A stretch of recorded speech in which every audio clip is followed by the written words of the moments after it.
오늘 함께 주목하실 하나님 말씀은 신약성경 마가복음 11장 15절에서 18절까지의 말씀입니다.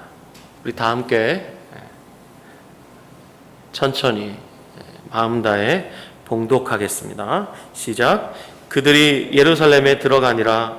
예수께서 성전에 들어가사 성전 안에서 매매하는 자들을 내쫓으시며 돈 바꾸는 자들의 상과 비둘기 파는 자들의 의자를 둘러 엎으시며 아무나 물건을 가지고 성전 안으로 지나다님을 허락하지 아니하시고 이에 가르쳐 이르시되 기록된 바 내 집은 만민이 기도하는 집이라 칭함을 받으리라고 하지 아니하였느냐.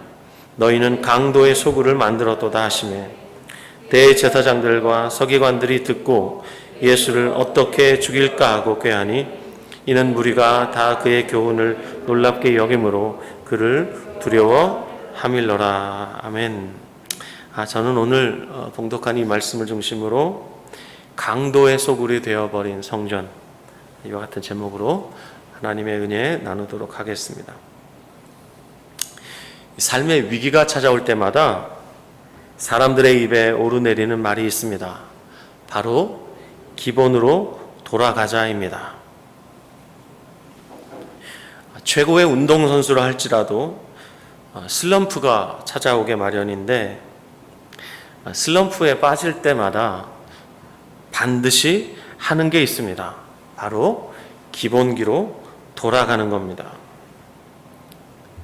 미국의 전설적인 미식축구 감독이었던 빈스 롬바르디는 그의 팀이 슬럼프에 빠질 때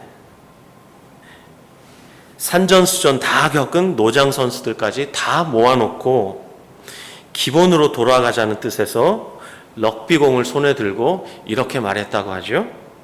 이것이 바로 럭비공입니다. 무슨 얘기인가요? 기본부터 다시 시작하자는 것이죠. 코로나가 재유행하고 있는 지금 다시 강조되고 있는 것이 있습니다. 바로 기본 방역 수칙입니다. 중앙방역대책본부에서 제시하고 있는 생활 속 거리두기 기본 지침 중에서 개인 방역 5대 핵심 수칙이라는 것이 있습니다. 여러분도 이미 아시겠지만 다시 한번 우리들의 개인 방역을 위하여 하나하나 짚어보고자 합니다. 첫 번째, 제1수칙, 아프면 3, 4일 집에서 쉽니다. 제2수칙, 사람과 사람 사이 2팔 간격으로 충분한 간격을 둡니다. 제3수칙, 손을 자주 꼼꼼히 씻고 기침할 때 옷소매로 가립니다. 제4수칙, 매일 2번 이상 환기하고 주기적으로 소독합니다. 소독은 역시 제1 솔루션입니다. 제5수칙, 거리는 멀어져도 마음은 가까이 합니다. 무심코 무시할 수 있는 이 핵심, 이 수칙들이 요즘처럼 중요하게 다가오는 때가 없습니다. 무엇보다 마스크는 현 상황에서 백신이나 다름없을 정도로 아주 중요합니다. 나의 생명과 이웃의 생명을 아끼는 길은 감염된 사람도 비감염자도 마스크를 쓰는 겁니다. 질병관리본부 관계자가 지난달 중순에 발표한 바에 따르면 마스크 착용으로 감염 확률을 1.5%까지 줄일 수 있다고 합니다. 그러니까 마스크를 쓰는 사람들 틈에서는 감염될 확률이 100분위로 봤을 때 1.5%밖에 되지 않는다는 것입니다. 반대로 마스크를 쓰지 않을 경우에는 마스크를 쓴 사람보다 감염 가능성이 무려 5배가 높다는 연구 결과가 있습니다. 따라서 이 시점에서 우리에게 가장 중요한 방역의 기본 중에서도 기본은 마스크를 쓰는 겁니다.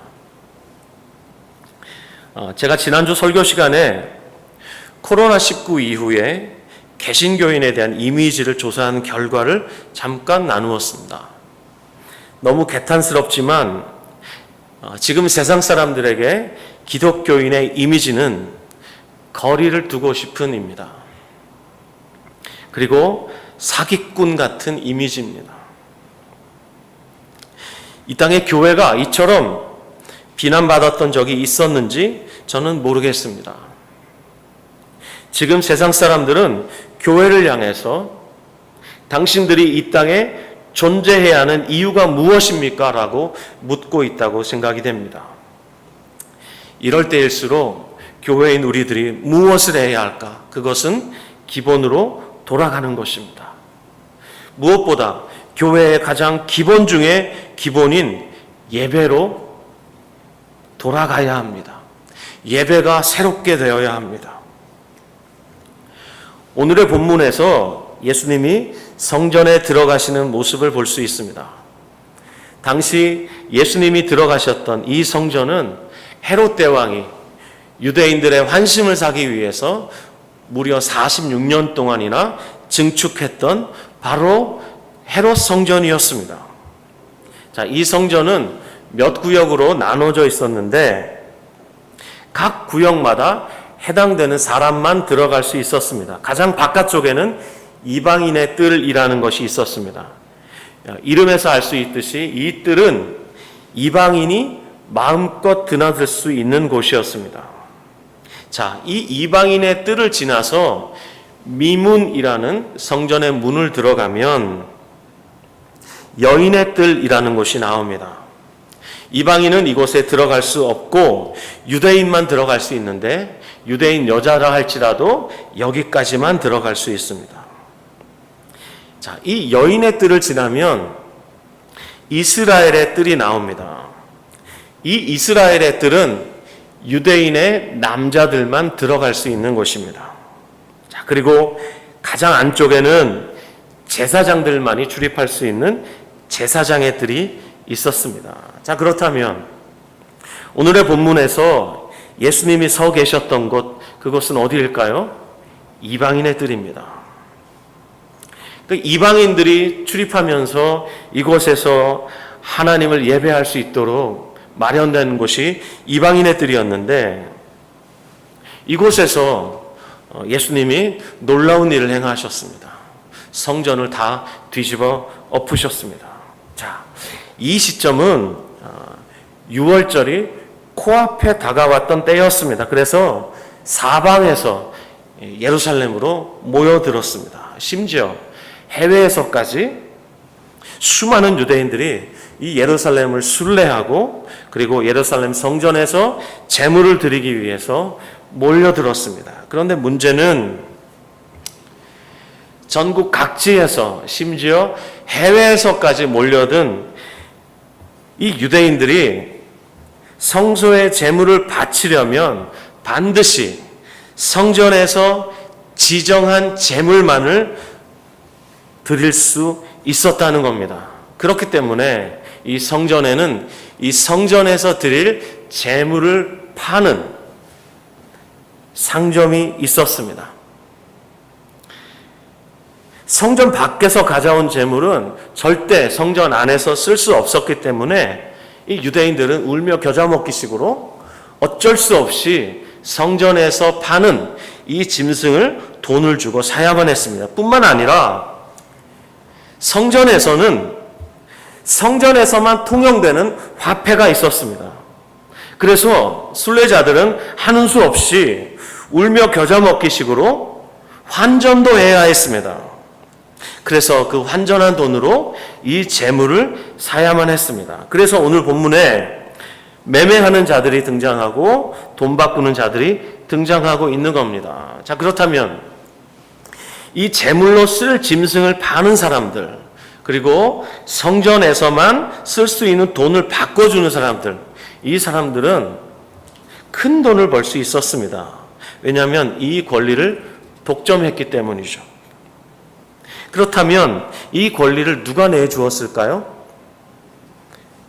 바로 대제사장들이 내주었습니다. 그렇다면 쉽게 상상할 수 있는 것이 있습니다. 그것은 이 제사장들과 이 성전의 상점의 주인들이 서로 결탁했다는 것입니다.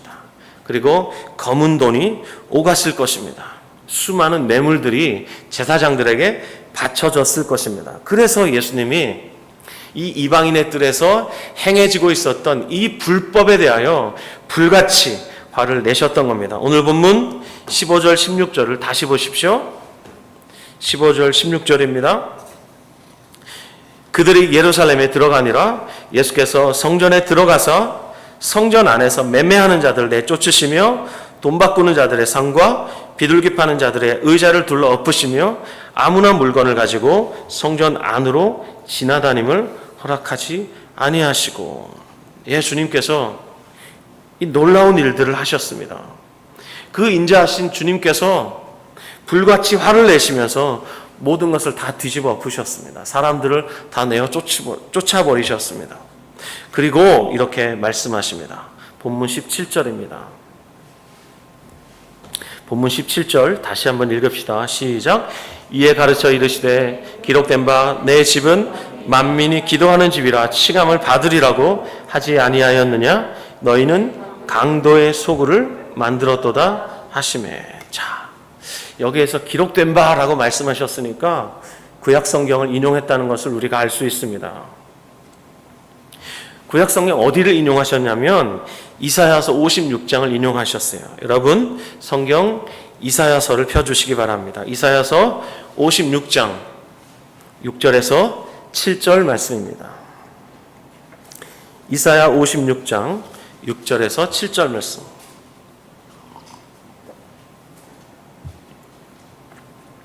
이사야 56장 6절부터 7절입니다.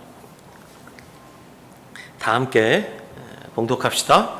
또 여호와와 연합하여 그를 섬기며 여호와의 이름을 사랑하며 그의 종이 되며 안식일을 지켜 더럽히지 아니하며 나의 언약을 굳게 지키는 이방인마다 내가 곧 그들을 나의 성산으로 인도하여 기도하는 내 집에서 그들을 기쁘게 할 것이며 그들의 번제와 희생을 나의 제단에서 기꺼이 받게 되리니 이는 내 집은 만민이 기도하는 집이라 일컬음이 될 것임이라. 아멘. 여기 이방인이라는 단어를 주목하십시오. 그리고 나의 성산이라는 단어를 주목하시고 기도하는 내 집, 그리고 만민이 기도하는 집, 이런 표현들을 주목해 보십시오.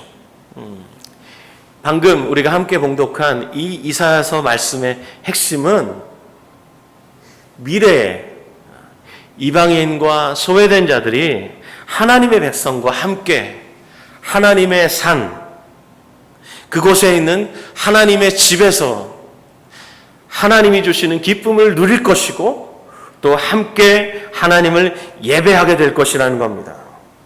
특별히 이사야는 이사야서 56장 6절 7절 말씀에서 이방인과 하나님의 백성들이 하나님을 함께 예배하게 될 하나님의 집을 가리켜서 만민이 기도하는 집으로 불릴 것이라고 선포했습니다. 그렇습니다, 여러분.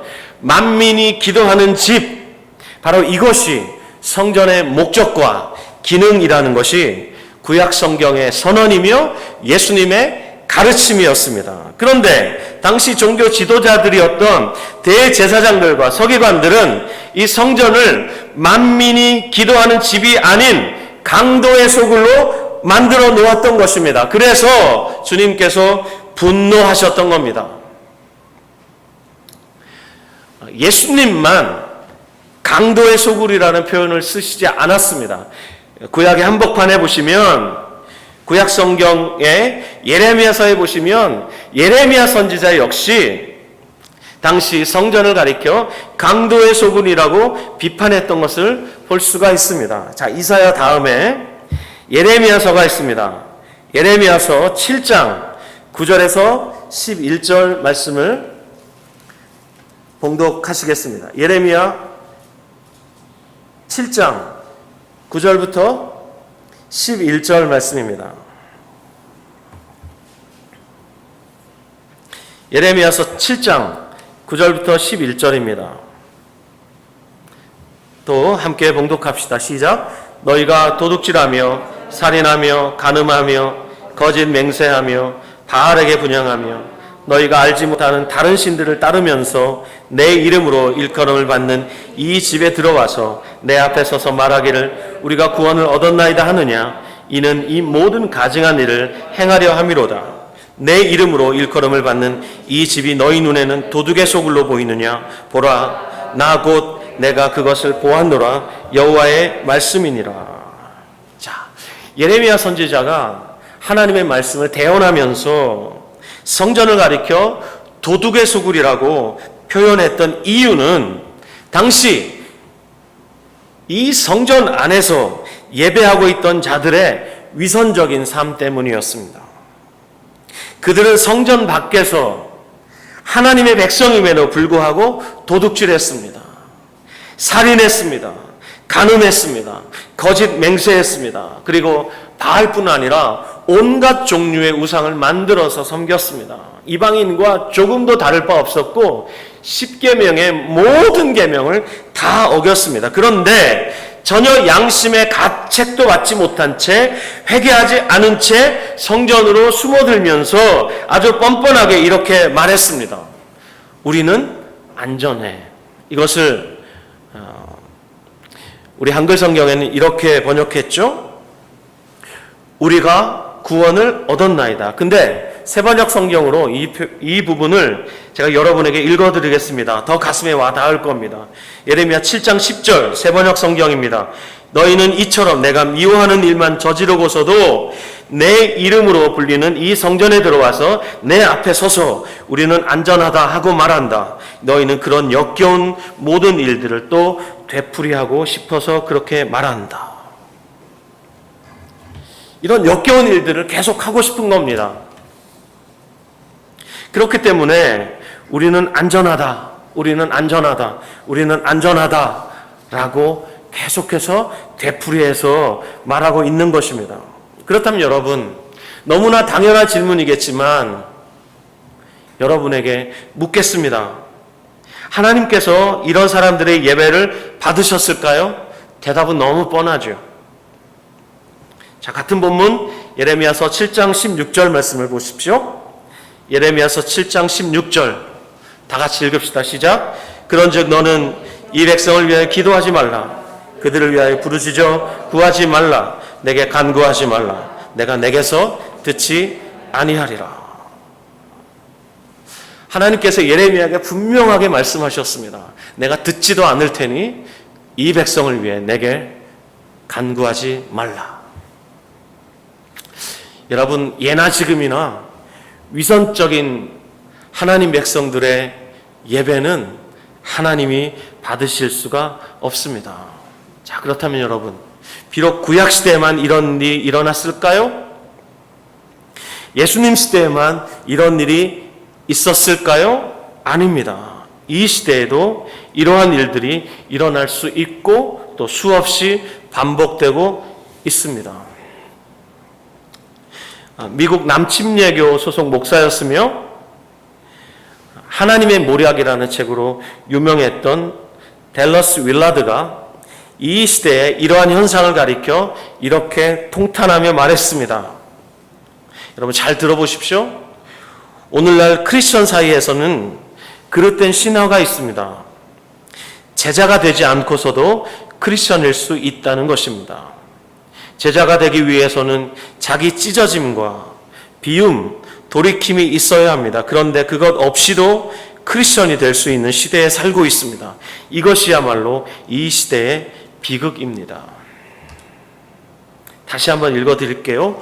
오늘날 크리스천 사이에는 그릇된 신화가 있습니다. 제자가 되지 않고서도 크리스천일 수 있다는 것입니다. 제자가 되기 위해서는 자기 찢어짐과 비움, 돌이킴이 있어야 합니다. 그런데 그것 없이도 크리스천이 될 수 있는 시대에 살고 있습니다. 이것이야말로 이 시대의 비극입니다. 오늘 그렇게 설교 길게 하지 않습니다. 여러분이 지금 계신 그곳에서 그리고 여기 계시는 우리 소수의 무리들, 우리가 하나님의 말씀 앞에 귀를 기울여야 합니다. 디도서 1장 16절에서 바울은 사랑하는 아들 디도에게 이렇게 말했습니다. 그들이 하나님을 시인하나 행위로는 부인하니 가증한 자요 복종하지 아니하는 자요 모든 선한 일을 버리는 자니라. 우리 성경에는 입으로는 이라는 번역이 빠져 있지만 이 표현을 넣어야 합니다. 입으로는 하나님을 시인하나 행위로는 부인한다. 이것이 어쩌면 우리 시대의 비극이 아닐까 생각해 봅니다. 또 이사야 선지자는 이사야 29장 13절에서 이렇게 말했죠. 주께서 이르시되 이 백성이 입으로는 나를 가까이하며 입술로는 나를 공경하나 그들의 마음은 내게서 멀리 떠났나니 그들이 나를 경외함은 사람의 계명으로 가르침을 받았을 뿐이라. 어느 목사님이 섬기시는 교회에 어느 여자 집사님 한 분이 있었는데 한 달 넘게 교회를 출석하지 않아서 목사님이 사모님과 함께 신방을 가셨답니다. 이 집사님의 남편은 안수 집사님인데 그날은 직장에 나가셔서 안 계시고 이 여자 집사님만 계셨는데 분주하게 왔다 갔다 하시면서 집안일을 하고 계시더랍니다. 목사님이 방문하셨는데도 인사를 했는데도 힐끗 쳐다보기만 할 뿐 반가워하는 내색도 없기에 목사님이 속으로 이렇게 생각했대요. 아, 틀림없이 큰 문제가 생긴 게 틀림없어. 그러면서 단도직입적으로 이렇게 물었답니다. 혹시 저나 우리 교회에 섭섭한 게 있습니까? 저나 우리 교회가 집사님 부부에게 잘못한 게 있습니까? 그랬더니 이 집사님이 다짜고짜 이렇게 질문을 하더랍니다. 제 남편 암흑의 안수 집사 죽으면 천국 갑니까 못 갑니까? 이 뜻밖의 질문에 당황한 목사님이 이렇게 대답했습니다. 아니, 안수 집사님이 천국에 못 가시면 대체 누가 갑니까? 당연히 천국에 가십니다. 안심하세요, 집사님. 그랬더니 이 여자 집사님이 이렇게 대답했답니다. 그렇지요? 우리 남편 틀림없이 천국 가겠죠? 그래서 제가 교회 안 갑니다. 저도 죽어서 천국 갈 텐데 천국에서 그 양반 다시 만날 생각을 하니 잠이 안 옵니다. 차라리 저 지옥 갈랍니다. 여러분, 교리적으로 이게 말이 되냐 안 되냐를 떠나서 깊이 생각해 볼 이야기입니다. 저희 여러분 주변에 만약에 예수를 안 믿는 친구나 이웃이 저와 여러분 집에 와서 3개월 정도를 같이 산다면 과연 그 친구나 이웃이 저와 여러분의 삶을 통해 예수님이 살아 계신다는 것을 인정하게 될까요? 저와 여러분은 정말 예수님의 증인이 맞을까요? 깊이 생각해 볼 문제입니다. 지난주부터 우리는 요한 창세기의 요셉의 이야기를 읽으며 묵상하고 있습니다. 요셉의 삶을 통해 놀라는 것은 그가 언제나 하나님 앞에서 살았다는 겁니다. 저와 여러분이 잘 아는 라틴어 코람데오, 하나님의 면전 앞에서. 요셉이 늘 그렇게 살았다는 거예요. 이것이 우리에게 큰 감동을 주고 도전을 줍니다. 보디발의 아내가 그를 유혹했을 때 그가 했던 말입니다. 창세기 39장 9절에 보면 그가 이렇게 말하죠. 이 집에는 나보다 큰 이가 없으며 주인이 아무것도 내게 금하지 아니하였어도 금한 것은 당신뿐이니 당신은 그의 아내가 됨이라. 그런즉 내가 어찌 이 큰 악을 행하여 하나님께 죄를 지으리까. 그 집에는 아무도 없었습니다. 그렇지만 요셉은 하나님을 의식하고 있었습니다.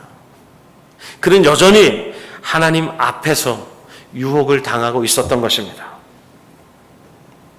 이 요셉의 삶을 나누면서 제가 시편 105편 17절부터 19절 말씀도 함께 나누었습니다. 여러분, 시편 105편 17절부터 19절 말씀 함께 보실까요?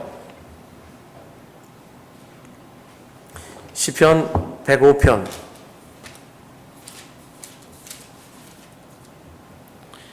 17절부터 19절 말씀입니다.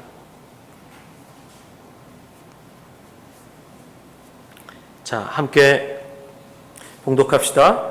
그가 한 사람을 앞서 보내셨으며 요셉이 종으로 팔렸도다. 그의 발은 착고를 차고 그의 몸은 쇠사슬에 매였으니 곧 여호와의 말씀이 응할 때까지라. 그의 말씀이 그를 단련하였도다. 자, 특별히 18절 말씀 보십시오. 그의 발은 착고를 차고 그의 몸은 쇠사슬에 매였으니. 보디발의 아내의 모함으로 요셉이 감옥에 갇히게 된 그 사건을 18절이 말씀하고 있습니다. 그런데 이 18절 말씀에 몸이라고 번역된 히브리어 단어는 사실 몸이 아닙니다. 그래서 여러분 성경에 18절 몸에 각주가 달려 있을 겁니다. 여러분 성경 제일 아래쪽에 보시면 몸을 혼이라고 번역할 수도 있다라고 아마 각주가 달려 있을 겁니다. 맞습니까? 네.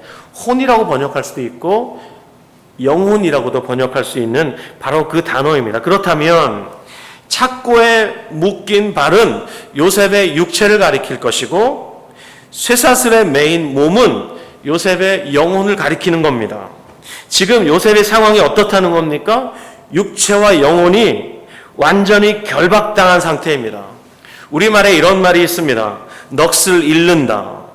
이걸 사자성어로 혼비백산이라고 하죠. 넋이 사방으로 흩어진다는 뜻입니다. 아무것도 할 수 없고 모든 기력이 다 빠져나가고 손에 맥이 다 풀려버린 상태를 혼비백산이라고 말하는 것입니다. 지금 요셉의 상태가 이와 같습니다. 그런데 이와 같은 상태에서도 이 감옥에서도 요셉은 여전히 하나님 앞에 살고 있다는 것을 우리가 볼 수 있습니다. 여러분, 요셉의 삶을 예로 들었습니다만 요셉의 삶이 우리에게 오늘도 설교하고 있다고 생각합니다. 우리 이렇게 살아야 합니다. 이렇게 살 때 우리 예배가 하나님이 받으시는 예배가 되는 줄 믿습니다. 여러분, 구약 성경은 건물 성전의 시대였습니다. 하지만 신약 시대는 더 이상 건물 성전의 시대가 아닙니다. 건물 성전의 시대는 예수님이 죽으시고 부활하시고 승천하셔서 하나님 보좌 우편에 앉으시고 믿는 자에게 성령을 보내심으로 끝이 났습니다. 이제는 믿는 사람 한 사람이 하나님의 성전입니다. 이제는 건물 성전의 시대가 아니라 사람 성전의 시대입니다. 저와 여러분의 존재 자체가 하나님의 성전이라는 사실을 우린 잊지 말아야 합니다. 그래서 우리의 삶 자체가 하나님께 드리는 예배라는 것입니다. 그러므로 우리는 먹든지 마시든지 무엇을 하든지 우리 삶 전체가 하나님께 드리는 예배라는 사실을 잊어서는 안 됩니다. 이것을 망각하고 이것을 무시하는 순간 성전인 우리가 강도의 소굴이 된다는 사실을 잊지 마십시오. 하나님의 아들 예수 그리스도의 피값으로 사심받은 저와 여러분, 예수님의 피값이라는 사실을, 저와 여러분의 존재가 예수님의 피값이라는 사실을 아시고 예수님의 피값인 성전답게 사시기 바랍니다. 이것이 오늘 성전된 저와 여러분이 추구해야 할 기본 중에 기본입니다. 이번 한 주간 우리가 추구해야 할 가장 기본적인 삶, 그것은 바로 성전된 우리가 삶으로서 하나님을 예배하는 것입니다. 기도하겠습니다.